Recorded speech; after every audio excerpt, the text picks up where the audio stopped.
loan constant, why it matters, today on the Daily Is Show.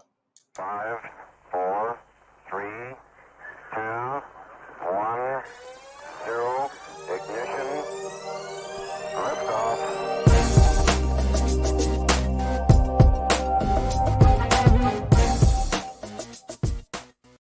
Hey everybody, welcome to the Daily Is Show, a show not just for rental housing providers, but anybody looking for a little bit of time freedom and control over their calendar, some white space on your calendar. That's what we're looking for, and that's what I'm all about. So welcome everybody. My name is Mark Dolfini, your coach and your host for today's show.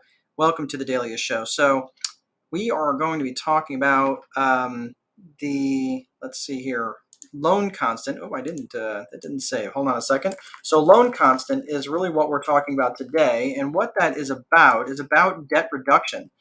And I've been reading a lot of different books lately, specific to one genre, one actual topic, and that's all about money. Not just about investments or anything like that, but the topic of money and money specifically, and the tool that it is in your toolbox. And I will tell you that almost universally, with very rare exception, uh, in fact, there's probably really in most contexts there isn't an exception where people recognize that debt steals your freedom. And when you recognize how much debt steals your freedom, then you will recognize why you want to get out of debt as quickly as possible. Now, I'm not going to here to tell you which investments and all that other stuff, but I really feel that there's a lot of people who are focusing on debt as if it's kind of a tool in their toolbox, but then they start to lean on it like a crutch, and then all of a sudden, when that crutch gets pulled away, then you fall on your face because you've been so reliant upon debt. You pay it down and run it back up, and pay it down and run it back up, and that sort of thing. One of the books that I read was The Psychology of Money, and one of the biggest takeaways that I got from that book, and it was a good book.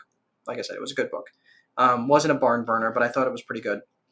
I will tell you, though, the biggest takeaway that I got from that book is that having money, right, and making money are two different sets of skills, right? So said that another way is making money and keeping money are two different sets of skills. And I think that was really profound, because I thought, man, there's lots of people out there trying to make more money. But the reality is, when you ask the question, do you want $1 million? To which most people would say yes. But then if you ask the same question slightly a different way, it's like, okay, do you want $1 million, or do you want to spend $1 million? And it's like, oh, now the question gets a little bit salty. Now it gets a little bit different, right? Because having $1 million, it's like, getting $1 million and spending $1 million are two different things, right? We all would love to actually really spend $1 million, spend it on a bunch of stuff or pay down debt or whatever it is. But we really want to spend $1 million is the reality of it for most people. So when I'm looking at deleveraging and paying down debt, and this is what at the topic of loan constant, that's why I like to, or it's something also called the constant rate or loan constant. They are the same thing. Now, all things being equal, and I just want to make sure we're putting it out there, because there's obviously different tax benefits for other loans having stuff. There may be some loans that are out there that are more emotionally damaging to you. You're like, I just want to get this, that loan is, I can't stand dealing with that bank, or I can't stand dealing with that lender. I just want to get them paid off. They're a hassle. I hate it, whatever. Right. But the way that you calculate loan constant is a very, very simple calculation. Very, very simple. So we're going to go through that really quickly. Now, you might have to pull out a piece of paper and pen, because I was going to do it on a whiteboard here, but I just thought, I'm just going to talk through it and we'll make this easy, and we'll wrap this up in a couple minutes. But looking at, let's pretend that you have $100,000 loan out there, right? $100,000 credit card debt. You got one card, it is $100,000, and you have $100,000 in credit card debt. All right, following me? So generally, most credit card issuers will have it to where you pay a percentage of the outstanding balance.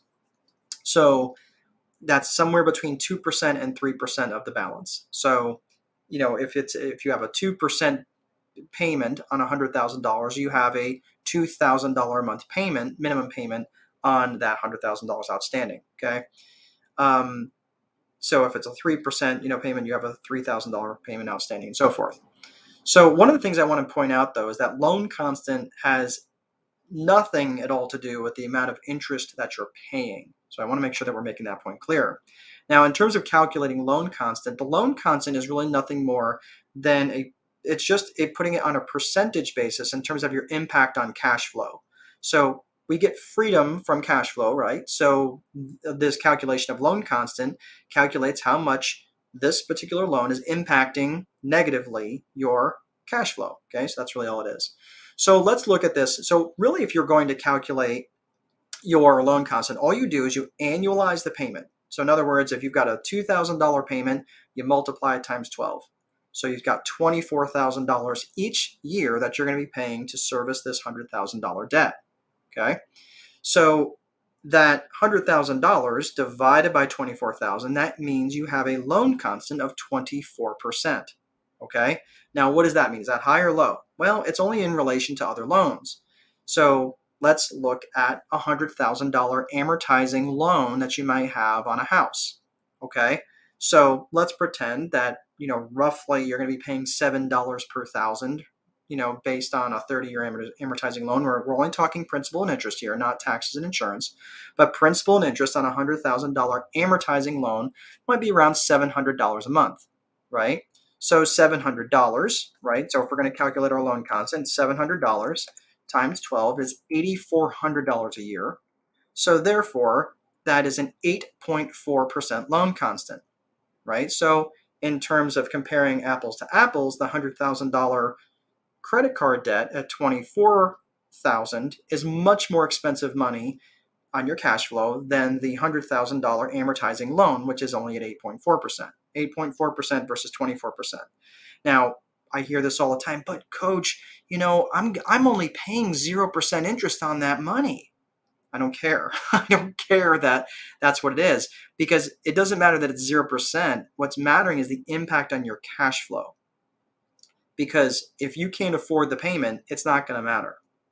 So, generally on those, what they'll do is, what I have seen anyway, is on those 0%, promotional things, they'll only charge 1% loan constant, and a 1% loan constant basically, or a 1% minimum payment, translates to a 12% loan constant over the course of the year, right? Because it's a month, it's based on the amount of the outstanding balance. And that never changes. What you will notice, though, is that on an amortizing loan, because the payment stays the same, that as that balance of your mortgage goes down, the loan constant actually goes up. So every payment you make, the loan constant creeps higher and higher and higher. So I remember back when I was getting ready to pay off my student loans, by the time I was getting ready, I was within a few months of within striking distance of actually getting it paid off. My loan constant on my student loans went from like 20% to 30% to 70%, right? And when it got to over 100%, it's because it was going to be paid off within a year is when it was over 100%. So that's why, I want to get that thing knocked down as quick as possible. And then whenever I pay off a debt, I roll that same payment right over into the next debt, whatever it is, and I keep hammering on that, whatever the highest loan constant is. So I always sort these by loan constant from highest to lowest, and that's what I end up paying off from first to last. So, in terms of getting my freedom, and freedom, like I said earlier, freedom comes from cash flow. I think we can all agree from that if you don't have the cash flow, you don't have the freedom. But that these debts that are outstanding, whether it's good debt, bad debt, I don't care. I don't like any debt that's going to take away my freedom. So that's why loan constant for me, or constant rate for me, is the only metric that matters when I'm trying to deleverage my portfolio. So I hope you guys find that helpful. If not, you can you can scroll on by, or if you need more explanation, you're welcome to reach out to me. Just drop me a line at mark@landlordcoach.com. Happy to walk you through it a little bit more and maybe help you out, and show you the tools that help me get out of debt. Not completely out of debt, but I'm getting there a lot faster. Won't be long. All right, and I'll change my name to a symbol. All right, everybody, that's all I have for today. Please be sure to place a value on your free time, because if you don't, someone else will. But most important, there is no amount of money that will make time irrelevant. Have an awesome day. See you guys next time.